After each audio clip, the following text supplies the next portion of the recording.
Okay, welcome everyone. Thank you for coming today. Welcome to Ask an Expert. I'm Paulette Passione with the Chandler Chamber of Commerce. And today we are going to be talking about the best practices for email marketing. And if you are a chamber member, you certainly know that we do a lot of email marketing. So Jill is going to give us the best way to do that. Let me just give you a little bit of background. Jill Gangler has been helping small business succeed for over 3 decades. Most recently as a small business success coach with Infusionsoft for the past 3 years. Her manager, director, executive director, and VP of sales and marketing, her extensive experience across a wide variety of industries allows Jill to bring implementable concepts to small business customers and to consistently save time and earn more. Without further ado, let me present Jill Gangler with Infusionsoft. How many people here have done a contest for their customers and prospects? Yeah, not as many as I had thought. I have a woman who does customized jewelry. She actually makes the beads herself. And it's not inexpensive. But what she did was run a little contest asking people, once you've gotten your jewelry, have a picture taken with you wearing your jewelry. And we're going to have my other customers vote on who looks best in their jewelry. And it didn't cost anyone anything. They just sent her via email photographs of themselves with their name and a description of their jewelry. She put them on a gallery page of her website, and people voted. She gave the top 3 winners a dollar amount for more jewelry. So much web traffic. It was ridiculous. She told people on Facebook, LinkedIn, Twitter, oh gosh, what's the one with all the pictures and stuff? Snapchat, Instagram. She told everyone, all of her followers, that she was having this contest, and that drove so many people to her gallery page and got people voting and giving their names to vote. And when they voted, they got an email that said, "Thank you for voting. If you're interested in my newsletters, updates, and events, click here." And they could opt in, and suddenly she had captured people that were just voting on her contest. Sorry. It's a great idea. That's how she turned long-term nurturing of prospects and customers into generating more leads. She worked with those who had worked with her to generate new leads by having a contest with those people. This all cycles around beautifully across the life cycle marketing phases of attract, sell, and wow. Awesome. Now, when you've written emails, you're sitting there going, okay, what am I going to write in this email to promote my next product? And I'm going to fire this out through iContact or Constant Contact or MailChimp. What words am I going to use? Please use the avoid and achieve language that you've written down. I don't want to say this way, but you want to poke at those pains that your product or service solves. You want to highlight those things that your product or service will help a person achieve. People purchase based on emotion. And if they feel with you that they'll be safe, if they feel with your products and services they'll do better, if they feel that there's value in what you're providing, they'll pull that trigger, click that call to action, and you'll get that new customer quickly. You need to have copy, content, that connects with your audience. One generic email is not going to press the button for every single person that gets it. You have to send one email to your women, potentially. One email that's a little unique to the men. One email to the married people. One email to the not married people. One email to the homeowner versus the one that is still renting and maybe thinking of buying a home. You have to very clearly define your target market. Spend the time to do custom content in your email marketing to those groups to increase your open rate, click-through rate, and purchases. Basics of email marketing. Now, when you've got that wonderful email ready, there are some things that you want to do to optimize your email. This is our little Bible. And we go through this with people as they write their emails in their Infusionsoft broadcasts, their Constant Contact broadcasts, their campaign emails in our software. There are things that you can do to increase your open rate. Most of you, I imagine, all have a phone. If you look at your email on your phone and you look at a brand new email, at the top you're going to have who it's from in big letters and bold. The very next thing will be something called the pre-header text. And then the third thing you see on the display on your phone is probably the first sentence of that email. That is what determines at stupid o'clock in the morning when you're looking at your emails whether you go delete, delete, delete, delete, or you click it and read it. So when you create an email, make sure that the subject line makes sense. It needs to be personal. We personalize by putting in a person's actual name using like a merge field. So it says, John, something new for you today. The other invaluable thing that I have learned since 1998, because I was involved in the actual beta testing of this, the A and B split testing, an ellipsis increases open rate by 10 to 15%. Not in every email, or it'll drive people nuts. But if I've got something great for you, John, ... That 3-dot ellipsis is invaluable. Again, not in every email, or it'll start to get, every time you send it, they'll roll their eyes and go, another ellipsis. The ellipsis is a psychological punctuation that means you need to look in here. You need to click this link. You need to, all right, for more information, There's no question about it. It's a 10 to 15% increase in open rate when we've looked at campaigns that have and don't have the ellipsis. And that you'll probably not see in any book anywhere. We just know. Now, the from email address. People are much more likely to open an email from a human being. You want your name, even if it's just John at, in your email address. I'm also going to mention DMARC. Anybody here know what DMARC is? Okay. On June 30th, Gmail, Outlook, Yahoo, AOL, MSN, all of the major email providers put their foot down, and now they've implemented DMARC. If your company email is an at Yahoo, an at Gmail, an at one of the generic email service provider email addresses, any email you send is going into the promotions folder and no longer into the inbox, period. You have got to get a business email address for yourself. Not, if you have a website, for example, GoDaddy, you can go there and get a work email address because you're hosted by GoDaddy. They have no problem with that. If you have a Gmail email address, I think they have something called Gmail for Work. Click that link. I think it's $2 a month, and you can create any email address on any domain you want. It'll point itself back to your Gmail inbox. But that will allow you to send emails from a domain email that don't get caught and thrown into the promotional email folder for everyone in Yahoo and Gmail and everything else that's out there. It's a very important thing to do for your small business. Pre-header text. So that's that third little line that you see on your smartphone. Generally, if you're creating an email, up at the top, if you do design, then you'll have a logo. If you put your company logo at the top, whatever is right above the logo will display on the smartphone. So throw in a sentence above your logo, like your tagline for your company, like a 5-word summary of what's covered in this email.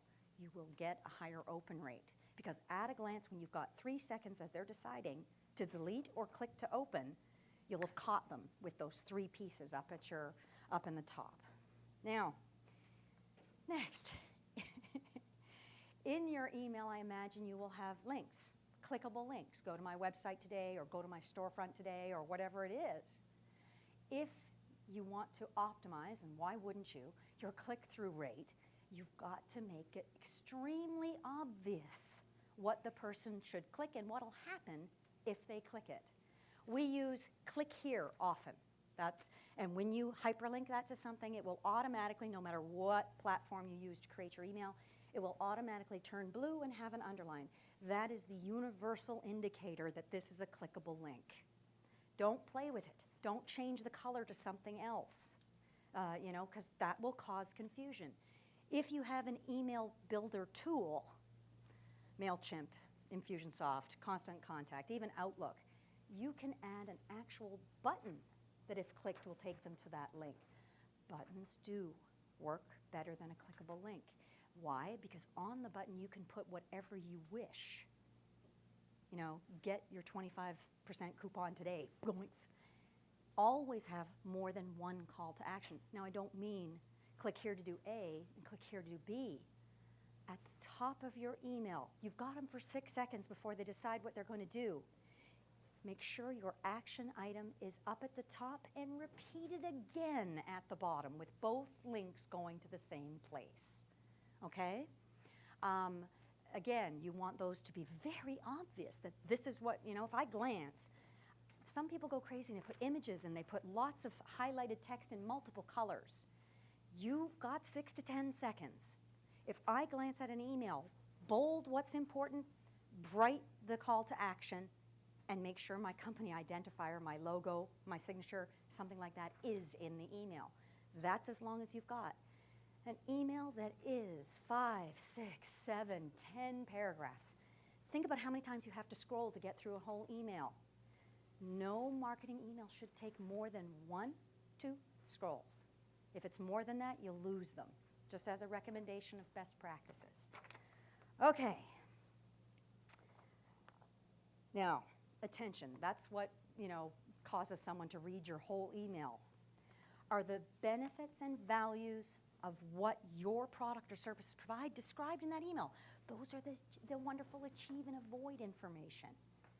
You want your copy structure for your email to follow, attract their attention right up at the top, and have your clickable link at the top. Create interest by describing what you're offering, using words that talk about what they'll achieve and avoid by taking advantage of that offer. That is what results in building desire, and at the bottom, repeated from the top, you can have that call to action at the bottom. That is a perfect design of an email. Short, sweet, to the point. What will this do for me and what do I have to do to do it? That'll be a very effective piece of email marketing. Last thing, easy consumption. I mentioned this. You don't want an overabundance of images and multiple clicks and screaming $97 here and, oh, I've also got this for $107. Focused single emails on what you're offering. And if you're going to send another email regarding that product or service or event that you're promoting, tell them in the closer. I will be sending you another email about this in the future as the event grows closer. Tell them so that when they get that email, they don't go, I knew about this, and decide to opt out or unsubscribe. Tell them what to expect if you're intending to do a series of emails. Always mention the previous email and tell them what's coming in the next email so they're anticipating it. All right. So I've cranked through each of the documents here. The last one, the last couple of things you absolutely don't need my help with. You can look at this and get the answers that you need. These questions, 1, 2, 3, 4, 5, 6, 7 questions, these are the most often asked questions by the 50,000 people who have done email marketing with Infusionsoft. And what we go with as the answer. I'm sure that some of these questions you'll go, oh, wow, I didn't know that. I sure hope that that happens. For example, one of the best days of the week and times to offer a webinar or seminar. Anybody know? Wednesday at noon. Please, no cheating by looking at the sheet. Wednesdays at noon. This is Tuesday noon, but close. Wednesday at noon is the absolute best time to offer a complimentary event, like a seminar or a webinar. More people on hump day at noon want to just get a break, and so they'll sign up for it, and they'll have a higher attendance. That is more often than not for B2B, Wednesday at noon. For B2C, if your products and services are for actual individual and customers, they will register and attend for an event that's being held Tuesdays and Thursdays after dinner. Highest number of people will attend those. Great little things to know if you're planning to do webinars or events, okay? Great number of questions here, and then of course the last thing I've given you are the 28 bad marketing bad marketing habits that people have that you should avoid. Up at the top there is a bit.ly. You can just enter that in your browser and find this article. This article is actually on a free public site called learn.infusionsoft.com, if you're not aware of it. We have a small business education site that covers everything, and you don't have to have Infusionsoft at all. It's not about Infusionsoft. We've got industry articles on SEO and how to improve your SEO. There are free books, free ebooks. There are best practices on asking for referrals, as well as example content for referral emails. That website is invaluable to you, whether or not you have anything to do with Infusionsoft or not. We've worked with industry leaders, and they are constantly giving us new articles, new best practices, new books to put on that Infusionsoft, learn.infusionsoft.com website for any small business. So you might find some additional things there that would be of great benefit to your organization. And now I'll take a breath and a drink. And I'll open it up for questions. Was this valuable? Awesome. Love to hear that. Anyone have any specific issues that you're currently dealing with that you were I'm going to ask at this presentation? I'm going to ask about X. What's the best way to scrub email lists so you don't get flagged for spam or bad contacts? Excellent. You only want to send your messaging to people that you've been in communication with in the last 12 months. That is number one. Number two, certainly, if people have ever opted out, done. However, people can always opt out and opt back in, so you got to watch that on your scrub. Email addresses that are generic and you do not have a name for. Those are also ones you should be leery of. Many, many people will create an email address that they use when they fill out forms, and they rarely go in there and look at that stuff. You probably do it yourself. You have a competitor and you go, I'm going to create a little email and see what that free guide is all about that they're giving out. So watch for the generic emails, like 1967@gmail.com. If you don't have their name because you haven't captured it, scrub that from your list. Don't be throwing everything at every email that you've got, because you're spinning your wheels. You'll be disappointed by your open rate. Your open rate will increase if you know these people. You've been communicating with them for 12 months, and they've got an email that you can actually recognize. So if we obtained a couple lists from mailing list brokers, email campaigns, kind of recommended, is there a way to kind of consolidate that list so it's... I would be very careful with that. If you decide to purchase a list, I would work with a marketing company to do the initial marketing so that they don't black market you, they don't put you on a white list. So you buy a list. If you send the email to the people on that list, boom, they unsubscribe, they complain, you get spam, and then your domain gets impacted by the spam. It is worth the investment, if that's what you're going to do, to actually hire a marketing company to send that first email on your behalf, with the ability in that email to opt in, and if they opt in, then go for it. Start sending messaging to them. Best practice. Anyone else have any interesting questions? Go ahead. I think it was in there. What's a good, considered a good open rate? Okay, so a good open rate, I can only speak to Infusionsoft. Anything between 20 to 33% is a good open rate.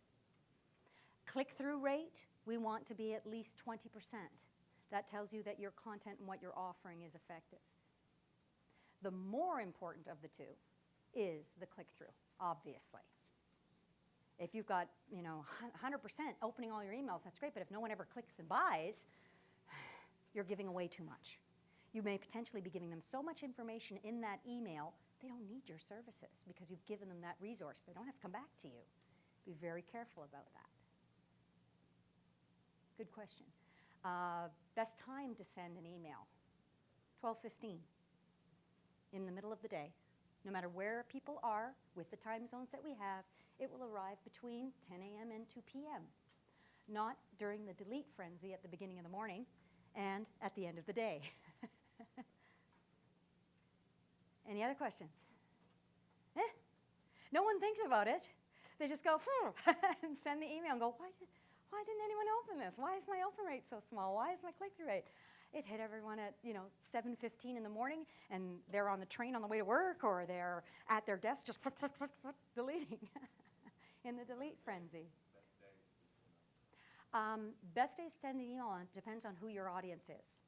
If you're promoting a product, the best time to send that email is actually afternoon on Thursday. People get paid on Friday.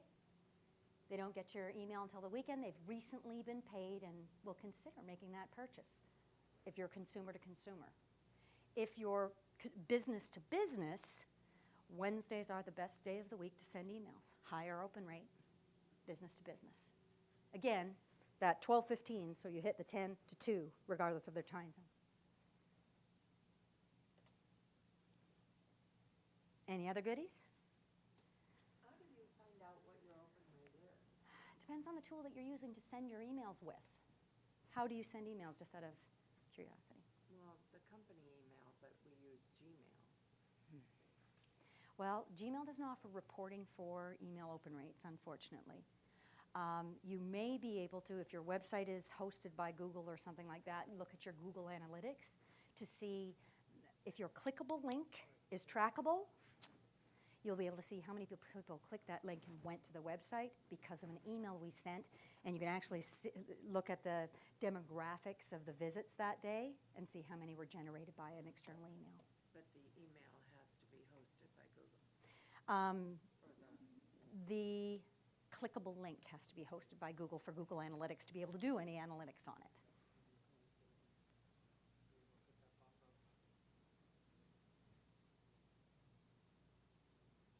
Everybody have a website?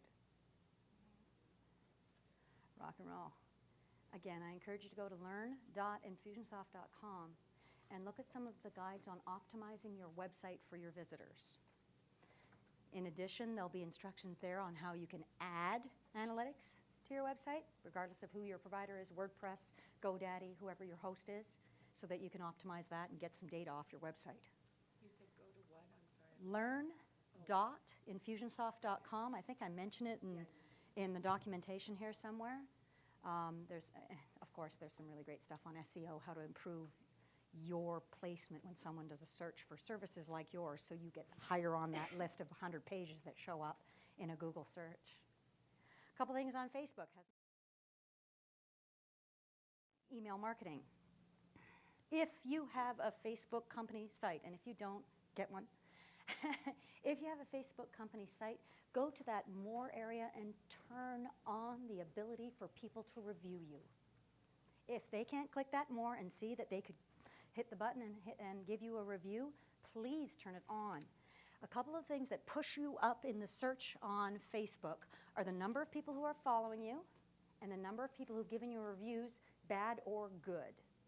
When you get to a certain, I believe the crux is 1,000 followers and 25 reviews over 3 stars or more, poof, can move you up onto page 1, depending on your industry, in a search for someone looking for your services. Let people do reviews. Facebook will notify you when anyone posts a review so that you can respond. If it's a bad review, then you jump in there and put in a response and take care of that person. If it's a good review, you jump on there and go, thank you so much. Go find that person in your list and send them something for giving you a good review. It's important. We all know that today people are buying more and doing more research with social media. You want to have a great footprint with great reviews and people coming and reading your posts all of the time. Most of my clients, I recommend that they post at least twice a week on their Facebook, even if it's just an image, even if it's a quick testimonial from somebody, even if it's a thing that's coming up, an event that's coming up that has nothing to do with their followers, but I'm speaking at blah, post that. Make sure people are seeing you when they go to Facebook. You don't have to pay for that advertising. You've got a Facebook company page. There's lots that you can do to advertise yourself, and it costs nothing more than a little bit of your time to post. Anything else? All right. The last thing in your packet, you can ignore it completely if you wish, but there is a flyer that has an overview of Infusionsoft and what our software does. I've also given everybody Chris's business card. He is our regional salesperson, and he handles Chandler. On that flyer with all the pictures on it, at the very bottom, there's a URL. If you enter that URL, it'll take you to a self-running demo with no commitment at all. If you want to have a look at what Infusionsoft does, click that link and check it out. If you are interested in finding out if our tool would work for your business, please contact Chris. He'll do a custom demo for you, walk you through the thing, and qualify you. We do not sell everybody Infusionsoft. You have to meet some minimum requirements, or it can't help you. So again, we are very soft sell on that. We're not going to do anything unless you're ready for us. Is there a question back there? You should have a bright page that has 9 pictures on it. It's at the very back along with Chris's card. I gave that to everybody. Yep. And if you can't find yours, there's some more at the back here. I'd be happy to hand them out. All right, last question. Everyone get something valuable today that you'll put into practice? I got some nods, some yeses, and you learned something new, I hope, and you found this was valuable? Excellent. My contact information is on the pseudo cover page. I will respond. If you want to reach out to me and ask me something, I will respond. This is what I love to do. I freaking love helping small businesses grow. There is nothing like it. I had a woman who launched her campaign last week by sending a broadcast to 121 people. And if they clicked the link, they'd get started in a campaign that would draw them towards getting a wonderful coupon for services. And it's not that long. It's only about a week-long campaign. It started with the broadcast. And she freaked out. We sent the broadcast, middle of the day, and within 5 minutes, someone replied directly to the broadcast email and said, "Oh, would it be all right if I come in this weekend?" It was from the broadcast email, but we hadn't even given him his offer or anything yet. And she was bouncing off the walls. That's what you can do with really effective content when you send a message to your market. Awesome. Well, thank you, everybody. This is a pleasure. And just to let everyone know, the chamber really utilizes Infusionsoft, and we didn't really talk about this, but it powers our drip system. So when you become a new member, we touch on you after a month, after 3 months, after 6 months, and that's hand-free. We set it up, and you're just rolling. So that's another one of our really cool. Time saver. Yeah. Time saver.